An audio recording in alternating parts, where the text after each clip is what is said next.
Replacement லெவலை விட நம்மளுது கம்மியாக தான் இருக்குது. 1.5 வந்துட்டு 1.4ல இருக்கு. நம்ம ரீப்ளேஸ்மெண்ட் லெவல்னா 2.1, நம்ம 1.4ல இருக்கு. கொரோனா உங்களுக்கு தெரியும், இப்போ கடந்த ஒரு மாத காலமாகவே அது பரபரப்பாக பேசப்பட்டு வருகிற ஒரு செய்தியாக இருக்கிறது. ஏற்கனவே நம்முடைய தமிழ்நாட்டிலிருந்து ஒரு 19 மாதிரிகள் புனேவில் இருக்கிற அந்த வைராலஜி டிபார்ட்மெண்ட்டுக்கு அனுப்பி பரிசோதனை செய்யப்பட்டதில் ஒமிக்ரானின் ஒரு வகை என்று அது கண்டறியப்பட்டது. அந்த வகையிலான கொரோனா என்பது வீரியமற்றது, பெரிய அளவில் உயிர் பாதிப்பை ஏற்படுத்தக்கூடியது இல்லை என்கின்ற வகையிலான உண்மைகள் தெரிய வந்து அறிவியல் பூர்வமாக தெரிய வந்திருக்கிற காரணத்தினால் நாம் இப்போது எல்லா இடங்களிலும், நேற்றைக்கு கூட நான் புதுக்கோட்டை, கரூர் போன்ற மாவட்டங்களில் நடைபெற்ற நிகழ்ச்சிகளில் பத்திரிகையாளர் சந்திப்பில் இதை தெளிவுபடுத்தி இருக்கிறேன். தொடர்ந்து சென்னையிலும் கூட பல்வேறு நிகழ்வுகளின் மூலம் தெளிவுபடுத்தப்பட்டிருக்கிறது. கொரோனா குறித்தான அந்த பயம், பதட்டம் பெரிய அளவில் கொள்ள வேண்டியதில்லை. அதே நேரத்தில் வயது முதிர்ந்தவர்கள், நோய் எதிர்ப்பு சக்தி குறைவாயிருப்பவர்கள், கர்ப்பிணி தாய்மார்கள், இணை நோய் பாதிப்பு உள்ளவர்கள் பொது இடங்களில் கூடும்போது முகக்கவசம் அணிந்து கொள்வது என்பது அவசியம் என்று அறிவுறுத்தப்பட்டிருக்கிறது. நல்லது என்றும் சொல்லப்பட்டிருக்கிறது.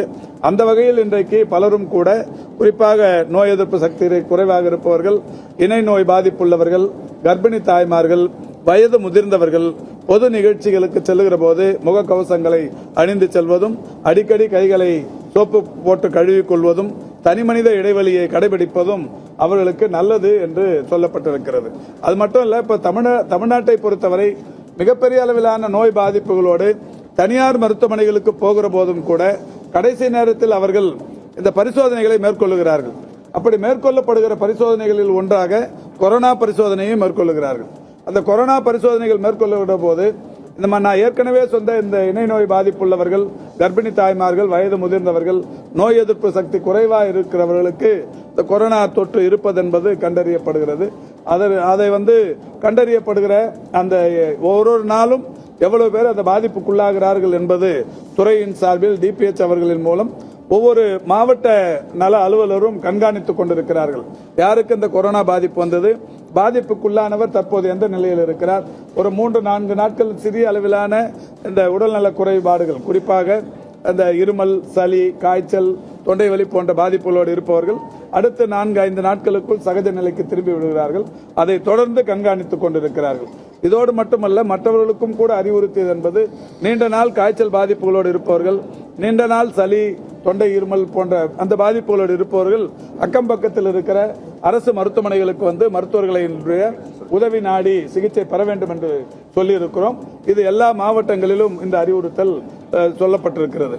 இன்னொரு கூடுதல் மகிழ்ச்சி ஒன்று, தமிழ்நாட்டில் 2020 இந்த கொரோனா பேரிடர் உச்சத்தில் வந்தபோது ஒரு நோய் எதிர்ப்பு சக்தி மக்களிடத்தில் எந்த அளவுக்கான சதவிகிதத்தில் இருக்கிறது என்று ஒரு கணக்கெடுப்பு நடத்தப்பட்டது. அந்த மாதிரிகள் எடுத்து சர்வே பண்ணாங்க. அந்த மாதிரி பண்ணதுல 32 விழுக்காடு அந்த நோய் எதிர்ப்பு சக்தி மக்களிடத்தில் காணப்பட்டது. இது 2020 தொடர்ச்சியா 2021 எடுத்த போது அந்த நோய் எதிர்ப்பு சக்தி என்பது ஒரு 29% அளவுக்கு மட்டுமே இருந்தது.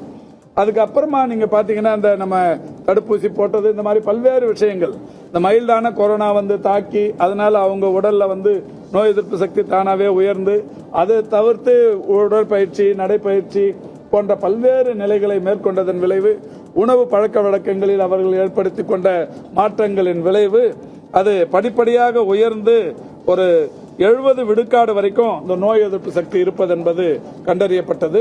2021 பல்வேறு கட்டங்களாக இந்த நோய் எதிர்ப்பு சக்திக்கான அந்த ஆய்வுகள் மேற்கொள்ளப்பட்டது. 4 கட்டங்களாக மேற்கொள்ளப்பட்டு 2021 இறுதியில் 87 விழுக்காடு மக்களுக்கு, அதாவது அந்த கோவிட் தொற்றிலிருந்து நோய் எதிர்ப்பு சக்தி பெற்றிருக்கிறார்கள் என்கின்ற அந்த உண்மைகள் கண்டறியப்பட்டது. இந்த நிலையில் இப்போ வயது மூத்தவர்களுக்கு என்று ஒரு பல்வேறு வகைகளில் அவர்களுக்கு இருக்கிற இந்த நோய் பாதிப்புகள், அவர்களுக்கான அந்த நோய் பாதிப்புகளுக்குரிய தீவிரத்தன்மை, இது எந்த அளவுக்கு இருக்குங்கிறத கண்டுபிடிக்கிறதுக்கான பல்வேறு அந்த பரிசோதனைகள் மேற்கொள்ளப்பட்டது. அப்படி பரிசோதனை மேற்கொள்ளப்பட்டதில் ஒரு 1214 பேருக்கு அந்த சாம்பிள்ஸ் எடுத்து அதில் பரிசோதிச்சாங்க. பலதரப்பட்ட பல்வேறு இடங்களில், ஒரே இடத்திலிருந்து இல்லை, பல இடங்களில் இருந்து ஒரு 1214 வயது மூத்தவர்களிடத்திலிருந்து எடுத்து பெறப்பட்ட மாதிரிகள் பரிசோதனை செய்யப்பட்டது. அந்த பரிசோதனைகளில் ஒரு கட்டமாக இந்த நோய் எதிர்ப்பு சக்தி அவர்களுக்கு எந்த அளவுக்கு இருக்கிறது என்று ஆராய்ந்த போது ஒரு மகிழ்ச்சியான விஷயம், 97% நோய் எதிர்ப்பு சக்தி தமிழ்நாட்டில் இருக்கிறது என்பது இப்பொழுது ஆய்வுகளின் மூலம் கண்டறியப்பட்டிருக்கிறது. எனவே நோய் எதிர்ப்பு சக்தி அதிகரித்திருக்கிற நிலையில் இது மாதிரியான ஒரு வீரியமற்ற கொரோனா அந்த வைரஸ் பாதிப்புகள் என்பது பெரிய அளவிலே இருக்காது. என்றாலும் கூட நோய் பாதிப்பு வராது, கொரோனா தாக்கம் இருக்கவே இருக்காது என்று நாங்கள் சொல்லவில்லை. நான் ஏற்கனவே சொன்ன இந்த இணை நோய் உள்ளவர்கள், கர்ப்பிணி தாய்மார்கள், நோய் எதிர்ப்பு சக்தி குறைவாக இருப்பவர்கள், வயது மூத்தவர்கள் பொது இடங்களுக்கு போகிற போது எச்சரிக்கையாக இருப்பது என்பது நல்லது.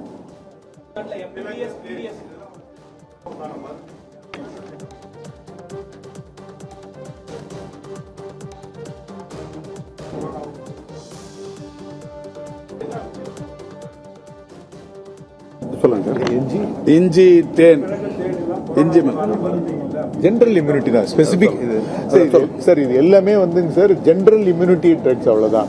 கெமிக்கல் காம்போசிஷன் கிடையாது, ஜெனரல் சப்போர்ட். இப்போ வைரஸுக்கு வந்து ஸ்பெசிபிக் ட்ரீட்மெண்ட் கிடையாது. இது எல்லாமே ஜெனரல் சப்போர்ட்டிவ் மெஷர்னா இது இன்னொரு சப்போர்ட்டிவ் மெஷர், அவ்வளவுதான்.